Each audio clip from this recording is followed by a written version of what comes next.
worked out. Yeah. It works out.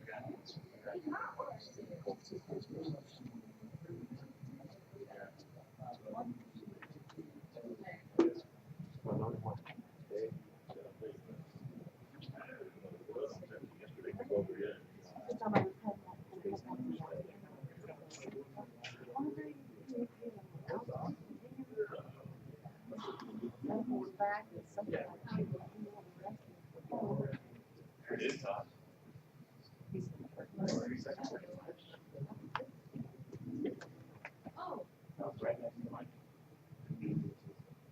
want this wireless one? No, this is fine. Okay. I'm only going to speak for a moment. Welcome back, everybody. SOTACON last afternoon. Huzzah! Huzzah!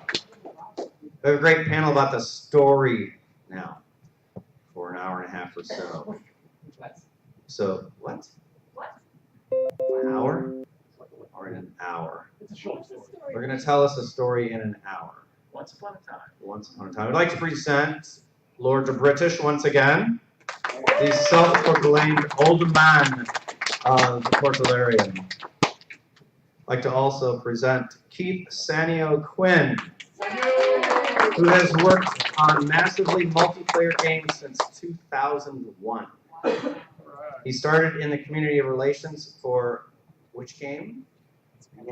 Ultima Online. Along the way, he's been a game designer for several MMORPGs for the PC, mobile, and PlayStation, including DC Universe Online and Star Wars: The Old Republic. As a level designer, Keith helps bring adventure scenes to life by adding interesting visuals, harvesting resources, exploration rewards, and of course, challenging bad guys all along the way. We're the bad guys, right? Born in New York, Keith currently lives in Texas with his pets. And how many pets do you have? Currently one. It must be a fish. It's got to be a fish. He sometimes creates comics in his spare time. I didn't know that. And Sannio was the seer in Ultima Online for the Chesapeake Shard, which Paxlair is on, and he was our seer. So welcome back once again, Sannio. Also a quest guy now. Yeah, he's also, and he's got like 7 hats now. He's the quest guy I would yell at. Thanks, Sonia. That's me. Well, hey, well, welcome again, everybody. And today will be we have some slides, but it's also meant to be a bit free flowing. Feel free to interject questions and commentary along the way if you feel so inspired. And you know, and as obvious, and as always is the case with us, I think a lot of you already know that. You know, as the old man of the team, you know, I get to do a lot of goal setting and goal post setting as to where I, in broad strokes, hope that we go as a team, or how, you know, get to take all the ideas and inspirations from all of you and all the team members themselves. Of course, we have ideas and kind of adjust those goalposts as we go. But most of the actual detailed work is not done by me. I actually play the game very actively. I play, at least amongst the dev team, I'm one of the most active players of the game, and that's how I get my impression of whether the game is going well or not, and I test a lot of the stuff these guys are doing. But what you'll see during this discussion of story is I'll describe some of the goalposts, but we'll have to turn over to Keith, because he's the guy that actually knows.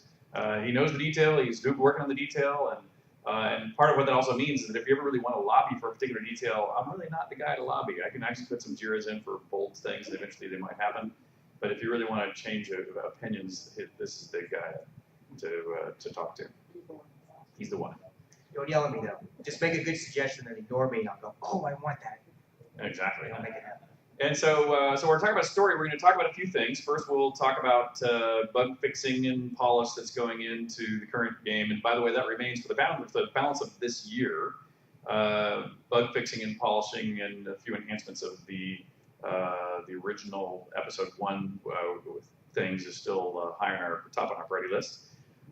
You're already well aware, I think, of the revamping of the new user experience. It can come online at the end of this. We have another slide about that, and I'll take you through that detail, show you a little bit of that. I'll then talk a little bit more about the seasonal content. You've heard about that off and on through yesterday and today too, but it's one of the things I'm particularly passionate about.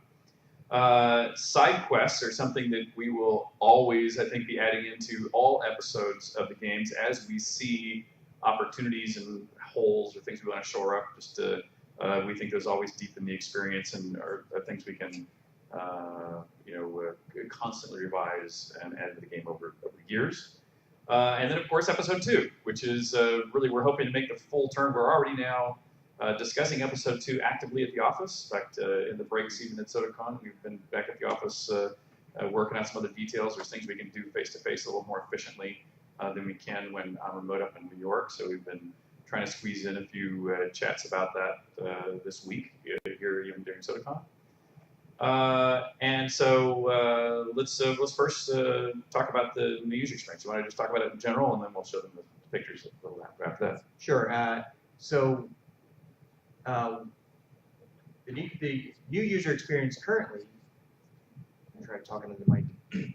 Currently, as you may know, you start in the Isle of Storms, you proceed through some steps in the Isle of Storms, and then you go into sometimes we call them the starter scenes, like the Blood River Massacre, Battle of Souls Bridge, or the High Vale, Battle of High Vale. And in those starter scenes, there are some additional tutorial elements, like go get the sword, fight the training dummy, but also learn some things about quests and fiction. We want to pull out the tutorial bits from those starter scenes, move them earlier into the Isle of Storms, and let you learn those things there. So the Isle of Storms is the tutorial area, and then your first scene after that is you're starting in the fiction, and we're not going to distract you with tutorial elements. The things you need to learn for that scene, you learn before you get to that scene. So some of the tutorial changes are in Isle of Storms. It starts off the same way. There'll be some revision of some of the text to clarify some things, for brevity, take out some of the flourishy stuff and maybe make it a little straightforward. You'll talk to Arabella, you'll go to the magic mirror, you'll pick your form, and then when you come back, you will actually have your skills right then. Before, you had to wait till you got to the Battle of High Vale or wherever you went. But now you'll get your skills. In fact, you won't get just one set of skills. You won't be just a ranger or a fighter or a mage. You'll be all three. Because that's what the game is all about, being able to pick and choose whatever you want. So we're going to start you with those skills. You don't know how to use those skills yet, but that's another part of the tutorial. So you have your skills, you don't know how to use them yet. You'll continue on, you'll talk to the Oracle, and the Oracle will talk to you about truth and love and courage, and you'll get your test from the Oracle. But when the Oracle finishes, she won't say, oh, it looks like you have an affinity for courage, I'm going to send you to as a fighter somewhere. You already have your skills, so she's going to say, I see you have an affinity for courage, I'm going to send you to High Vale where your courage will be tested, or something of that nature. Or you can, as now, you can decide how to, you can decide to change. You can decide not to go to High Vale, you can decide to go to maybe Battle of Souls Bridge because you know your friend that is going to be starting on the love path as well, so you want to go meet up with him. But he wants to play as a mage, and I want to play as a ranger, and that's fine to go through the Battle of Souls Bridge as that. If I can just throw in a comment here too, one of the real important reasons for this shift is that in the old method, no matter which one of the three you started with, it means you were only trained in the user interface for one of the three. Mm-hmm. And the other two paths were things you sort of just figure out on your own. And you probably could, experienced players could do that. But by moving all of them, all that training into the Isle of Storms, it means the tutorial will teach you all three. And then leave it up to you which one you want to leave equipped at the end. And so it means you're fully trained before you then jump off into the main game. There also seems to be a weird mismatch where if the Oracle is talking about courage, but I want to be a ranger with a bow, are you trying to tell me I'm not courageous? So that didn't make sense. So now things will make a lot more sense. But anyway, so the Oracle has told us we're going to start somewhere, go to the Lunar Rift, and you'll go there. And now a big difference will happen. You'll start toward the Lunar Rift, and you'll see a small girl, Anais, and if anyone's played in the Lost Vale, you met Anais there.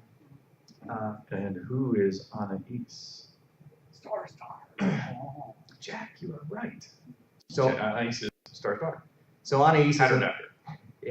she's a mischievous child, perhaps with abilities beyond what you might expect from a mischievous child. Anyway, so she'll give you the option. Somewhat chaotic. Okay, yeah. She'll give you the option to go through a new tutorial area, or you could just continue on as your own if you want. So someone who's already experienced with some of the stuff, or they're full of confidence and they want to just keep going on, like, nah, Anais, that's fine. I'm going to go through the Lunar Rift. See you later. That's fine.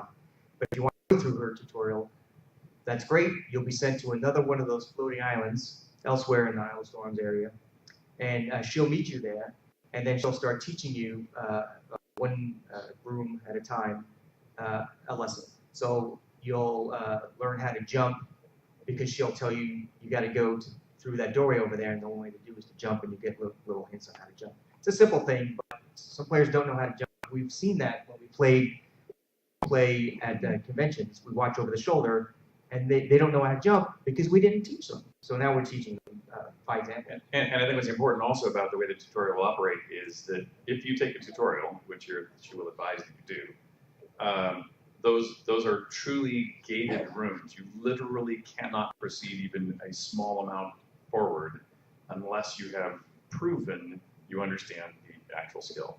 And so we feel very confident that you will know all the things that we need you to know by the time you finish that. And if you guys ever give us feedback of, well, it's really important you learn this one other thing, if we find that out, we can add one more room and make sure that they prove that they know that before they step on beyond it. So learning how to fish. That's critical for everyone to know. Is it critical? Everyone has taught to fish? And or at least use an object. And but anyway, you get the idea. Yeah. So from room to room, you'll learn lessons from Anais. You'll learn how to use a sword, how to use a bow. Arrows are important. You'll learn how to put stuff in your inventory, how to change which weapon you have equipped, what it means to lie to an automaton, how to use teleporters. She'll mention the magic mirror, which you knew from picking your form, but there's also rowboats and signboards and sailing ships, things that will help you get around the world. So a lot of these things, she'll give you the extra information to better arm your fight against evil or good, whichever. I don't care. It's your choice. No choice is wrong. Stand by the virtues. What are you talking about? Crazy talk. So that's it. Then when you go to your starter scene, the Battle of Souls Bridge, or the other scenes, it'll be pure story. But also the Souls Bridge, you may already know that we are working on a brand new version of the Battle of Souls Bridge. It's a new layout. Some of the things always sort of sat wrong with us for a long time. So you start in like a heavily walled city, but there's only like 2 buildings there, and the Lunar Rift isn't even in there, and there's some oddities. So now it'll be a nice open scene.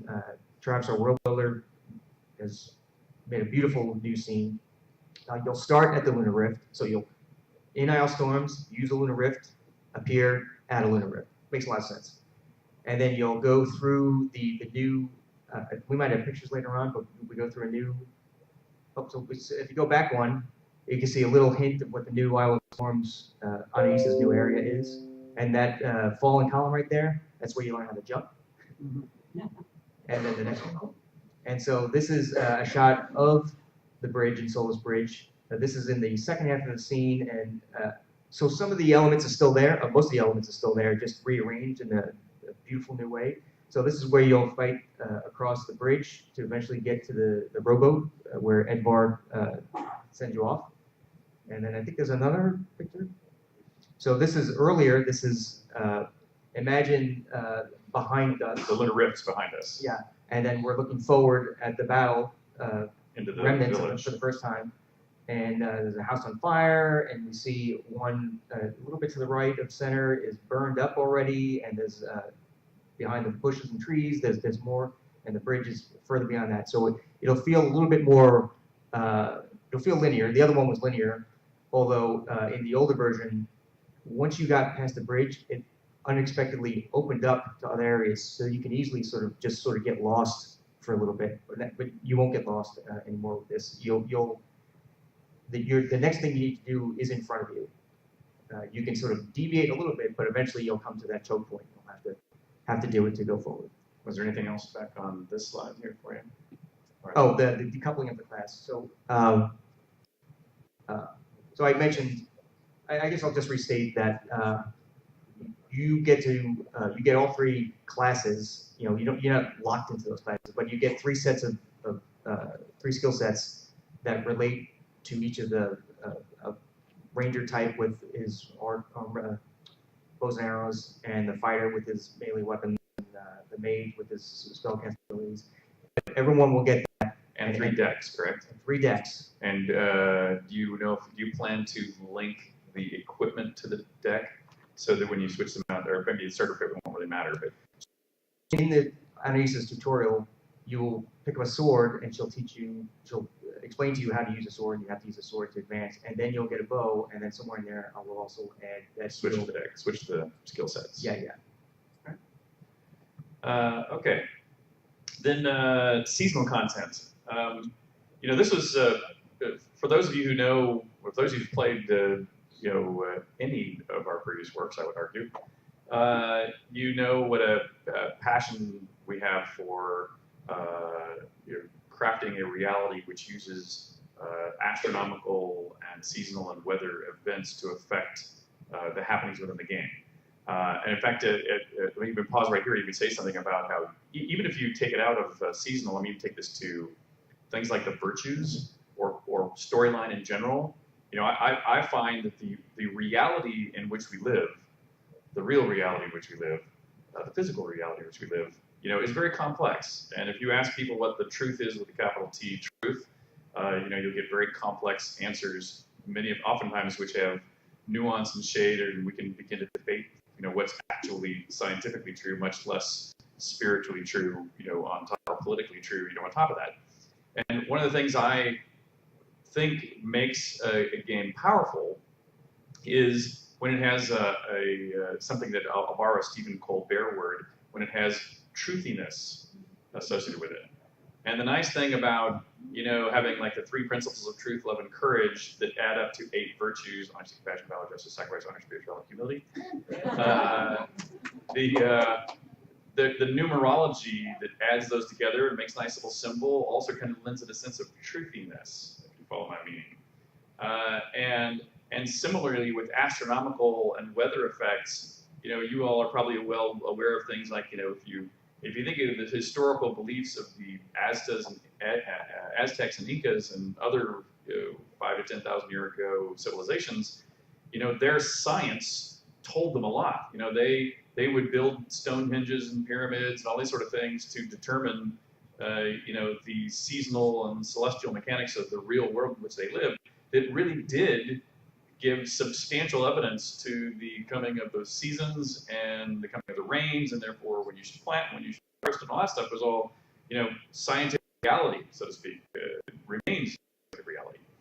But since they didn't really know the factors behind it, it's easy to see why they would then extrapolate and go like, well, if the rains were supposed to come and they're too, but they haven't come yet, like, the gods are angry. So let's sacrifice some chickens, and if that's the rain still fall, then or still don't come, then maybe we should sacrifice some goats, and then some horses, and then some people, and then some more people, children in there probably somewhere, and then eventually when the rains come, you go like, whoo! Now we know, man. Sacrifice 100 people, and then we know the rains will come. Until they don't, and then you sacrifice some more. But it's actually reasonable to see how those beliefs in you know, behaviors that didn't necessarily really actually resonate with the real problem, or you know, how, you know, comets might, you know, coming in the sky might portend actual good or bad omens of some kind. That's how you get superstition. Right, but those superstitions evolved in my mind for very irrational reasons. You know what I mean? They're, you know, if you started history over again, I think those same similar superstitions would come back. And in fact, even on Earth, those kind of superstitions evolved separately in all kinds of different, you know, cultures. And so, so I think that it's actually quite useful to kind of leapfrog that and just make the superstitions real. I mean, because again, it lends that truthiness to it. It's a plausible speculation. Once you do that, it means that you can begin to predict the future. You know, right now, instead of thinking that the comet's arrival, you know, incorrectly portended good or bad omens, it's even better if it does correctly portend good or bad events, because that way you can be, you as players, the ones who are the druids that pay attention to the movement of the heavens, those people who can put in that effort really can predict the future. And so I think it's a profoundly powerful piece of game design. It's a tool to use in game design that shockingly not that many people caught on to for decades. But so if you think about that, you know, in addition, so we did a variety of things. So that's sort of the comment about the comets and the astronomy, and you all are very familiar with, you know, right now the ethereal creatures that are around. You know how long are they stand? This is the last release. This is the last release, so the comet will be basically gone or probably disappear by the end of this release, and therefore the ethereal creatures you've seen all over will disappear with it. But another thing we wanted to do is you all are well familiar with the rhythm of the clock inside the game, you know, which is 1 hour is a day, 28 hours is. I want to point out before we move off the comet, so it's not just comet there and ethereal creatures. There's also some NPCs out there who know about this stuff, such as the Dr. Bob the astronomer in Northwood. You can talk to him, and he'll mention that the comet seems to be having an effect on the world, and then when the comet passes, he will update his dialogue to reference that. So it's not just something that players see and can sort of assume. The NPCs know what's going on with their world, and they know the rules that come about when a comet passes. Did you have a comment back there? Yeah, one quick question. Is there a seasonal or yearly thing with that comet back? There is very good odds you will see the comet again. So we'll say. But you started seeing two big effects in the sky, which one was the meteor that actually hit the ground, and we reserve the right to have that happen again. And then the other one is the comet that you've seen, which visits but does not strike. And we also reserve the right to have that one come back again. So internally, we've talked about what their probability and periodicities are, but you'll have to find out. So I was saying, you know, in hours a day, 28 hours is a month, which makes 3 months be half a week, which makes 2 weeks to be 4 seasons, which is a full year, and so on. But we also, you know, the real world has a rhythm too, and all of us, you know, we don't just exist in the, as Outlanders, you don't just exist in Novia, New Britannia, but you exist in the Earth-like world too. So it's reasonable for us to bring thoughts of the real world with us and to be aware of this time difference, etc. And so and it's fun also, like, you know, if it's 4th of July, we want to bring in some fireworks. If it's 4th of July on Earth, we want to bring in some fireworks. And so to that end, we also have within the game a clock that watches the real world clock as well. And we've had a plan since quite early in the game to produce, as a first set, 6 seasonal monsters. So every 2 months we've been wanting to have a slot for another seasonal monster that would either only be seen during that 2-month period, or at least be much more visible, or have extra aspects of them that happen during that season. And they sort of went around to name them all. You know, December and January was always planned to be the Krampus. February, March would take us into that's the Arch Lapin, I think. When's Easter? No, that would be the NB Angel. Oh yes, NB Angel. That's February 14th. Sorry, thank you. Then the Easter time Arch Lapin.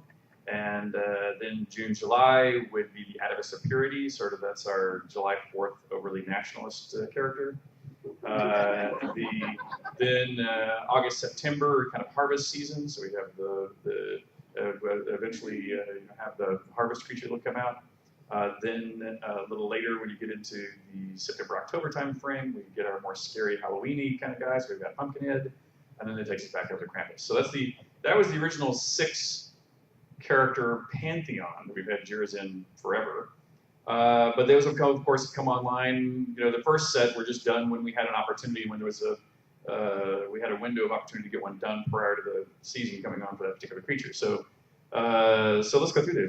You mark through. Why don't you take us through the ones that we have in the game and the ones that are coming next, and that will leave 2 that are still out for next year. So the Arch Lapan is in the game. I actually don't know much about him. He was put in by someone else at some point. I think he's still in the game right now.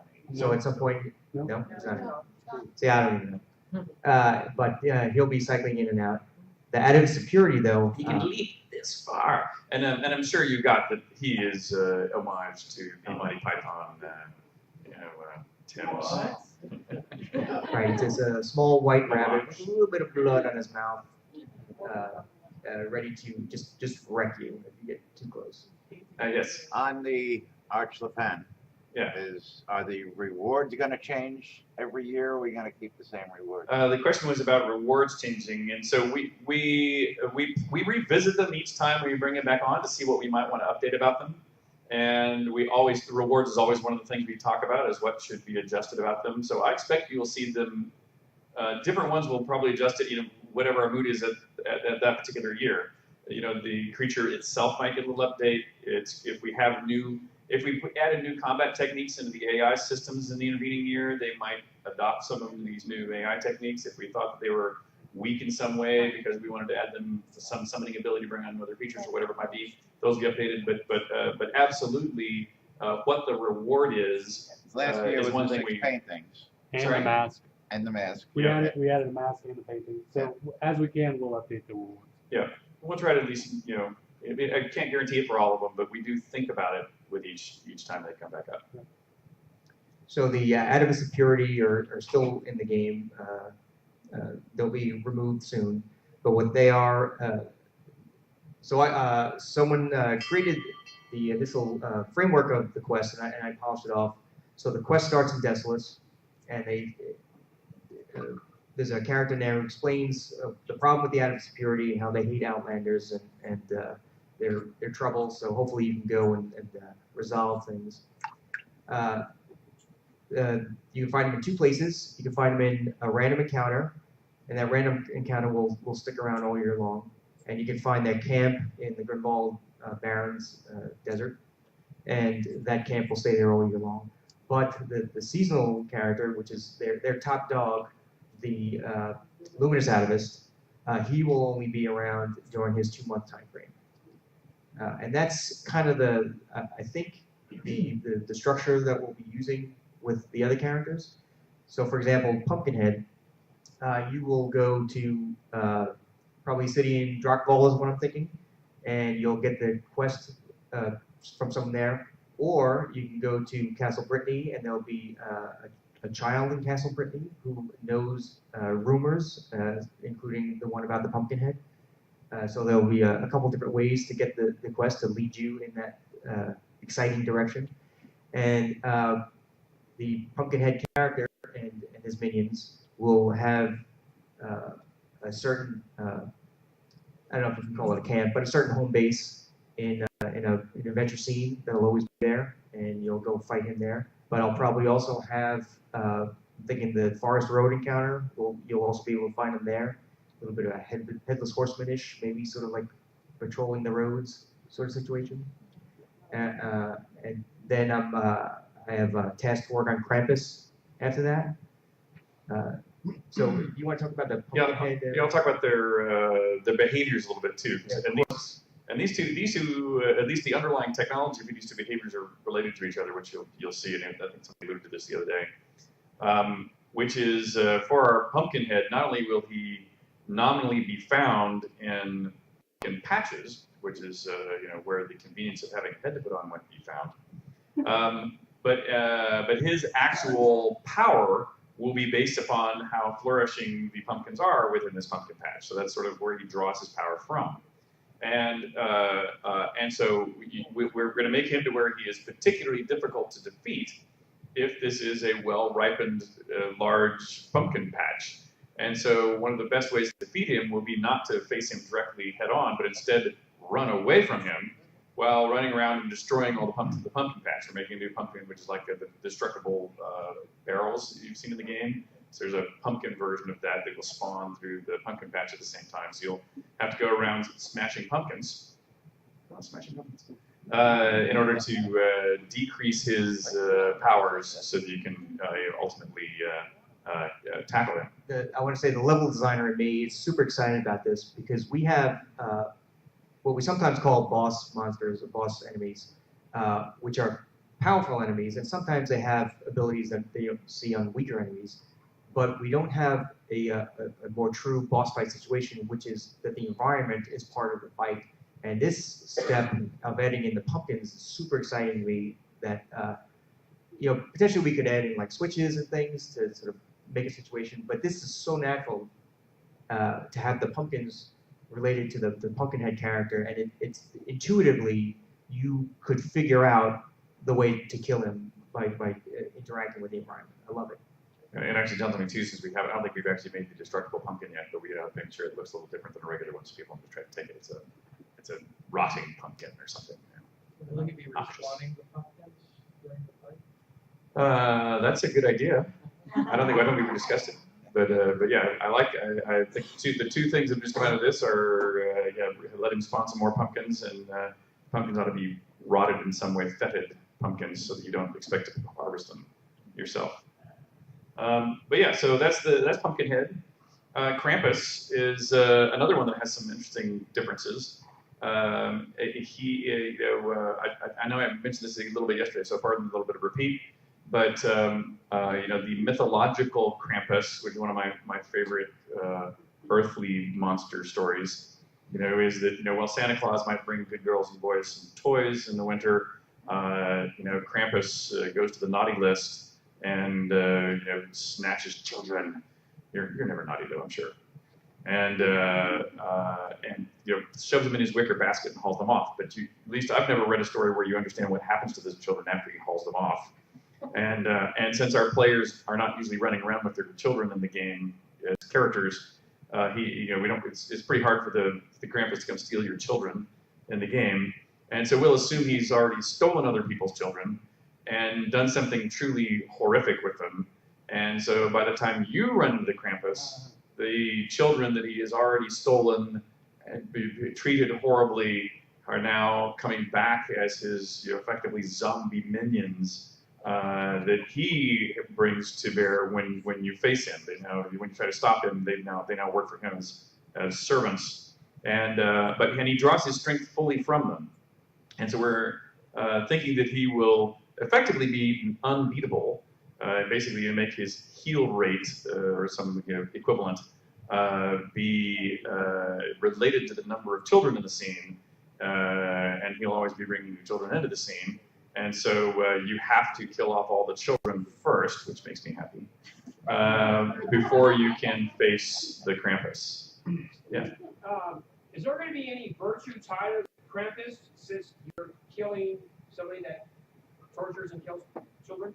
Yeah, in fact, as we go into episode 2, the question was, is there going to be a virtue thing about, a good virtue for killing off Krampus? And we do have that in some other places in the game. And for those of you who played Ultima 4 through 7, you know that I often had tests that we have not yet put in Shroud of the Avatar, but there was a faction difference, shall we say, or at least there was a list identifying whether something was a natural creature that was just hungry, like a wolf or a bear, or something that was actually out with evil intent against good people, like a lich or a skeleton. And so therefore there was a virtue improvement for killing off things which are evil, but you actually don't get a virtue improvement for killing something that is just a wild animal. You know what I mean? In fact, in those games you often get a bonus for letting them flee if they were hurt. So we have not done that, but it's as we look at episode 2, it's reasonable to think that it would be in our thinking. We have not decided how fully we want to do something like that. Currently, aside from the Cobblis, which give you a courage, boost. The virtue changes usually happen in the quest, in the dialogue or in the turn-in, in the way you turn it in. Sometimes, a lot of times you'll get conversation choices that can sort of like adjust your virtue. Like sometimes you'll see it says lie in there. You know, that kind of, maybe it's obvious you get negative truth for that. So we establish a context in there, and now that you know the context, you're pursuing killing a good thing or killing a bad thing with that in mind. So usually those things happen there. But for someone who just wanders out into the area where some of these bad guys are and starts killing something that's attacking him, he doesn't have the context, so maybe it doesn't happen. It kind of depends. So like I said, the Cobblis definitely, unicorns will affect your virtue and so forth. And then that takes us over to the two that we're not doing this year, which are the Envy Angel, around Valentine's Day, and the Harvest Era Scarecrow. So details of those really to follow, but they'll hopefully be done next year, kind of early in the year and late in the year. Is Yeah. it virtuous to kill children? Are they monsters or are they innocent? Since the zombies, Well, then that's if they're zombies, they're already turned. They're not. They're lifeless corpses being sent against you. So. It's virtuous to kill, Sorry. since she is so chaotic, it's virtuous to kill Anais. Is it? No, You can't kill Anais. Chaos and virtue are not in opposition. They are friendly to each other. But you should stand by the virtues at all times. Much more important. Start with the virtues. All right, so okay, so let's talk a little bit about episode 2. Oh, I forgot to. Did you find the slide of the map? Am I gonna find that? Yeah, it's in there. Oh, there it is. Okay, good. So here are some of the feature. I'll let you guys run through the total feature lines. I'm going to jump in at the beginning of the story bit if you want to start. You want me to go through it? Yeah, you get to go there. That way. All right, so episode 2 will be a new area. Episode 1 is what we have already in Novia. The truth storyline, the love storyline, the courage storyline, and how they also culminate into what eventually gets you your shroud. And that world will continue to exist. You'll be able to play in there if you want, but there'll also be a new episode 2 area that you'll get to in some way that we haven't talked about yet. There'll be a new land. We've talked about it being a series of islands, an archipelago. I'll show you about in a minute. Yeah, you'll get there's a map on one of the slides. There'll be new NPC towns, new adventure areas, new quest-specific areas. There'll be areas where you can place your player-owned towns. We've already had players, I guess, prepay for Overland player-owned town access, so that'll be an exciting new thing. I'm also the player-owned town implementer, so I'll be like migrating pots here and there. We've talked about we'll have a new quest and task system. So our current quest and task system is based on keywords and responses and flags and a bunch of things behind the scenes.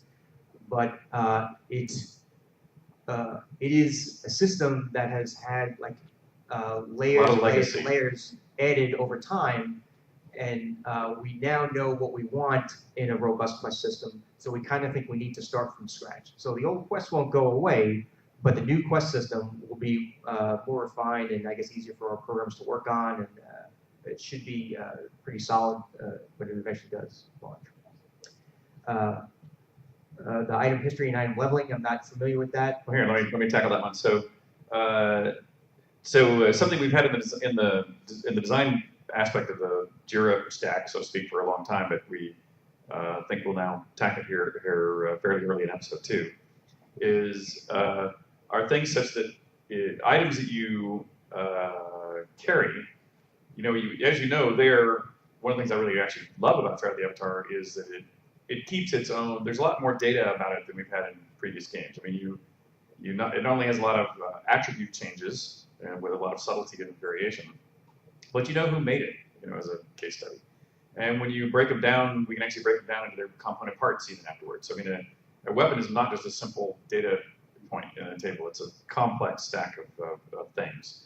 and it's such that we can actually add to that stack in a relatively straightforward way now. And so what we're going to add into it are things like, if you go out and you use this particular sword and you always use it when you're fighting skeletons, it will ultimately pick up the knowledge of the fact that it is the bane of all skeletons, and so it can pick up titles and names associated with that would generally also directly reflect an effect that it might pick up from that same usage. And so that will just be one more layer of uniqueness and customizability to a weapon that you can, again, if you're a crafter or even now an adventurer, you can go like, I want to make a set of stuff that is, dragon's bane, everything, top to bottom. You just go out and, create a suite of things you can keep for yourself or ultimately sell that have these, again, another whole round of another vector of specialization. Would that be one title for the weapon, or could you have multiple? Haven't determined what the limit would be on it. Is there something that would affect, like wands and stabs that aren't used directly to kill? Say that again. Does that affect wands that aren't used directly to kill? That's a good question. It'll be a lot easier to do on things that directly contact the creature. I don't know if the system will be able to easily identify things that are not directly used on, if it was a wand of charms that you had an effect on that creature itself, probably we could track that. If it was a wand of healing that was, something that affected your friends, I'm not sure how we would pick up anything associated with a foe, so to speak, when the data came out. Do you want to talk about dungeon building? So dungeon building is, I guess that's the player made dungeons. It's going to continue to. Yeah, so it's just going to, we have a few entrances and hallways and such right now. We'll be adding in more and more. At some point, we'll be adding in what we keep calling encounter rooms. An encounter room will be a bigger room that fight space where there will be pre-included in this witches or skeletons or some high threat monster that so you'll be able to create your own dungeon that isn't just like an alternative basement. It'll be one that has its own adventure and challenge and rewards in it in that way. And then just like with the items, like the sword I was just talking about, pets are going to get a similar kind of enhancement. Right now, pets are either visually interesting and serve some function, but they're relatively static. Once you have one, and we want to take pets through the same sort of enhancements that we want to take with weapons over their lifetime, so that pet will also grow and have some variations and some differences between them. That not only would they pick up, but then the player would have some ability to help manage. And so we think that'll make pets much more interesting as a sidekick. Is the scaling that was described earlier to make things larger and smaller possibly able to be done on pets as well? I know that would theoretically be possible. I don't think anybody's talked about that, Star, so I don't think it's come up as discussion. I think right now we're just talking about resources. Probably very, very, very unlikely. The scaling would mess with all sorts of things of like animations and AI and pathfinding. Sure. So that is big creatures that have a longer stride, and therefore 99.999% unlikely. Okay. Yeah, so that's I agree. I hadn't even thought about the fact that the animations. Blame fishing. Just blame fishing. Blame fishing. That's what I heard. Here, I'll talk about the player test setting ones here too. Just like the 1% chance of like to harvest that thing that you keep trying to get. Or that crafting chance that you keep trying. It is possible. Okay, so let me jump on and talk about player chess settings. This is one of the ones I'm personally the most excited about. I think you heard a little bit about it in the dungeon building session from earlier. I've been, and if you've been on the live streams, you've heard me kind of rant on this for a long time. I really believe that great player created content has some requirements that we've not provided, and I think most games, I don't know of games that have done this particularly well yet in the following sense. It's one thing to give you guys the ability to decorate, and that's interesting to look at, but it's really, in my mind, important to give you all the ability to create compelling play spaces. And to me, in my mind, what that requires to be compelling is it means it has to have real challenge in it, real puzzles, real struggle, real combat, whatever kind of challenge you want to put in front of people. It also has to mean, also has to be that it therefore also has real rewards to it. It can't just be that you can harm people. There has to be the ability to put something valuable behind that challenge that can't blow the game. So you have to make sure that we don't allow you to create things that are just infinite gold generators for yourself or your friends, which is why versus placing monsters, we let you build, we build the monster room and let you go craft it, is because that way we can make sure that you don't like lock the monster in the corner and put the treasure out front to where it's just really an infinite gold generator. And another thing that, and another thing about player-created content is that if you look at some games that have had player-created content, content is hard to do. Most player-created content in most games, I would argue, is either half-finished stuff that people thought they could go out and try to create something and then kind of abandon it, or they finished it, but frankly, it's just not that fun. And since that's what 80 or 90% of it will be, is sort of half-finished or failed experiments, it's also really important that you don't let those become things you have to wade through before you can find anything that's of actual interest for you to do. And a lot of games that have heavy player-created content become these endless seas of junk that you wander through looking for something that's interesting. And so to that end, you want to both reward people who do great content, you want to celebrate people who do great content, put up signs and say, here is great content, but you also want to hide the bad content, or at least make sure I don't have to traverse through it in order to find the good content. And back on the good side again, you want to make sure that one of the benefits to being a creator of great content is that it's worth my time, because if it's really great, I should be able to charge gold pieces to go in at the front and use those to keep filling up the treasure in the back, because 2/3 of the people that go in will probably die. And hooray, I got the treasure, and only 1 out of 3 made it to the back and they get the treasure from the other 2, metaphorically. And so we want to provide you the whole suite of tools. So that's sort of the top and bottom suite that we want to provide to you guys.